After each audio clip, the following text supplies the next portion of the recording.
Hello friends, welcome to HRIQ education. दोस्तों, कैसे हैं आप लोग? आई होप कि आप बहुत ही अच्छे होंगे। साथ ही साथ आपकी तैयारी भी बहुत ही अच्छी तरीके से चल रहा होगा आने वाले एग्जाम के लिए। तो दोस्तों, आपकी तैयारी को बूस्ट करने के लिए मैं 500 MCQ सीरीज चला रहा हूं लेबर लॉ का, जो कि आपका सारे लेबर लॉज यहाँ पे कवर किए जाएंगे। तो ये इस सीरीज़ का छठा वीडियो है, जो कि आपका ट्रेड यूनियंस एक्ट के MCQs के बारे में इस वीडियो में दिया जाएगा। ट्रेड यूनियंस एक्ट के जितने भी MCQs पॉसिबल हैं, करीब 30 MCQs यहाँ पे दिया जाएगा। तो दोस्तों, आप मुझसे जुड़ सकते हैं। मेरा नाम है SR साहू और ये है मेरा फेसबुक पेज, ये ट्विटर हैंडल, और इस HRIQ एजुकेशन नाम पे टेलीग्राम पे जाके सर्च करिए। इस ग्रुप को आप ज्वाइन करिए। यहाँ पे आपको बहुत सारे क्विज़ के लिंक मिल जाएंगे और साथ ही साथ इन तीनों जगह पे आपको सारे वीडियो की यहाँ पे नोटिफिकेशन आपको मिल जाएगा। और इस टेलीग्राम ग्रुप में मैं वीकली PDF अपलोड कर रहा हूँ। ठीक है, तो चलिए शुरू करते हैं आज का लेक्चर, जो कि आपका है MCQs on trade unions act 1926।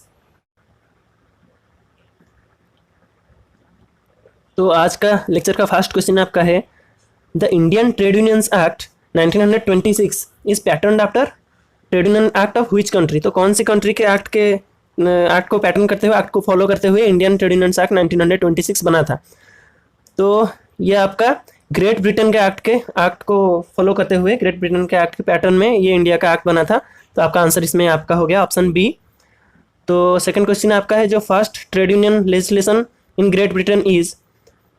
तो कौन से ईयर में आपका first trade union legislation basically बना था? ये आपका बना था 1871 में। तो ऑप्शन ए यहाँ पे आपका करेक्ट आंसर हो गया। तो दोस्तों, मैं यहाँ पे आपका ऑप्शंस नहीं पढ़ूंगा क्योंकि यहाँ पे टाइम वेस्ट हो जाएगा, तो ऑप्शंस नहीं पढ़ूंगा। यहाँ पे बस क्वेश्चन और आंसर बोल दूंगा। आपको ऑप्शंस में से देखकर, अगर आप चूज़ करना चाहें तो वीडियो को पॉज करके ऑप्शंस में से देखकर क्वेश्चन चूज़ करके खुद को असेस कर सकते हैं। तो दोस्तों, थर्ड क्वेश्चन आपका है, section 120B of the Indian penal code deals with. So section 120B deals with the criminal conspiracy. So here option B is the correct answer. Then the next question, what is the minimum number of workers required as member at the time of registration? So during time of registration, the minimum number of workers as requirement is, these are the options, and the correct answer is option A, 7. Okay, so the next question, what is the criteria for registration of any trade union? So for registering any trade union, these are the options. See the options carefully. The correct answer here will be 10% or 100 of workmen, whichever is less is required. It is the criteria here for the registration of any trade union. Then the next question is question number 6. Election of members of executive and office bearers of any trade union occurs once in every. So here election occurs for the election of for the members of executive and office bearers. Election occurs. So the occurrence of election is in every 3 years, once in every 3 years. So option C here is the correct answer. Then the next question is the proportion of outsider as office bearer of trade unions in any unorganized sector. So here unorganized sector is given, so the proportion of outsider here is option C, 50% is the correct answer. Then the next question, the proportion of outsiders as office bearers in any organized sector. So here the option organized sector is given. So which is the answer here? The correct answer here is 1/3 or 5, whichever is less. So option B is the correct answer. So the next question is question number 9. Which of the following is or are debarred from the membership of executive or other office bearers of a registered trade union? So these are the options. Who among these are debarred from the membership of executive or other office bearers of a registered trade union? You have to remember this, registered trade union. So the correct answer is option B and C, that is the member of council of ministers and persons holding office of profit. They are debarred. They cannot become the executive as well as the office bearers. Okay, so the next question is question number 10. Appropriate government comes under which section of the Trade Unions Act? So which section defines gives the definition of appropriate government? Among these, the correct answer will be section 2. So option A is the correct answer. So the next question is question number 11. Which section of the Trade Unions Act 1926 provides about the definition of trade unions? तो trade union का definition कौन से section में है? The correct answer among this is section 2H, provides the definition of trade unions. तो आप मुझसे पूछ रहे थे कि कौन कौन से एक्ट में सेक्शंस याद रखना बहुत ही इंपॉर्टेंट है। आपका ट्रेड यूनियंस एक्ट में पर्टिकुलरली सेक्शंस को याद रखना इंपॉर्टेंट है, और फैक्ट्रीज एक्ट, आईडी एक्ट, इन सब में आपका सेक्शंस को याद रखना इंपॉर्टेंट है, क्योंकि इनमें से आपका सेक्शंस पूछे जाते हैं। तो डेफिनेशन के अंडर भी जो सेक्शंस है वो सब भी आपको याद रखना है, और बाकी सारे जितना भी इंपॉर्टेंट सेक्शंस है वो सब भी आपको याद रखना है। तो इस क्वेश्चन का आंसर आपका हो गया option C 2H। So the next question is, who has the authority to appoint registrar, additional or deputy registrars? So who appoints the registrars and additional registrars and deputy registrars? It is the appropriate government. Appropriate government has the authority. Then the next question is, which is the amount of subscription fee per annum for unorganized sector? तो यहाँ पे unorganized sector में subscription फी पर annum कितना है? ₹3 यहाँ पे है अनऑर्गेनाइज्ड सेक्टर में, और रूरल सेक्टर में आपका है ₹1, और यहाँ पे ऑल अदर सेक्टर में यहाँ पे ₹12 पर annum। ओके, ये आपको याद रखना है। और नेक्स्ट क्वेश्चन आपका है, the certificate of registration of a trade union में बी विड्रॉन और कैंसल्ड बाय। तो किसके पास यहाँ पे अथॉरिटी है कोई भी सर्टिफिकेट ऑफ रजिस्ट्रेशन को विड्रॉ कर ले या फिर कैंसिल कर ले? तो इसका अथॉरिटी आपका है रजिस्ट्रार के पास। तो ऑप्शन ए यहाँ पे करेक्ट आंसर हो गया। तो नेक्स्ट क्वेश्चन आपका है, what is the notice period given before the withdrawal और cancellation of certificate of registration? So here the notice period is 2 months। 2 months notice period is given before if you have to withdraw or cancel the certificate of registration. Then the next question, every registered trade union is required to communicate to the registrar within how many days of any change in address? तो अगर कोई भी trade union का address change होता है तो कितने दिन के अंदर अंदर उसको रजिस्टर के साथ कम्युनिकेट करना होगा? सो the correct answer here will B within 14 days of the change in address. So option B is the correct answer. Then the next question, what proportion of office bearers from an unorganized sector need to be connected with the industry? So from an unorganized sector, the number of office bearer is option C 50% is required to be connected with the industry. Then the next question, what is the minimum age to become a member of a trade union? तो trade union के member होने के लिए minimum as आपका कितना चाहिए? Minimum age आपका चाहिए 15 years. So option A is the correct answer. Then the next question, what is the minimum age to become an office bearer of a trade union? तो trade union का office bearer होने के लिए minimum age कितना चाहिए? So the correct answer among this option is option C 18 years चाहिए यहाँ पे ऑफिस बियरर होने के लिए. Then the next question is, which of the following is the conditions for amalgamation of trade unions? तो amalgamation का मतलब यहाँ पे है अगर 2 या फिर उससे ज़्यादा ट्रेड यूनियन मिलके एक ट्रेड यूनियन बनते हैं आपस में मिला के, तो उसको हम बोलेंगे amalgamation. तो इनमें से कौन सा कंडीशन उसको सपोर्ट करता है amalgamation को?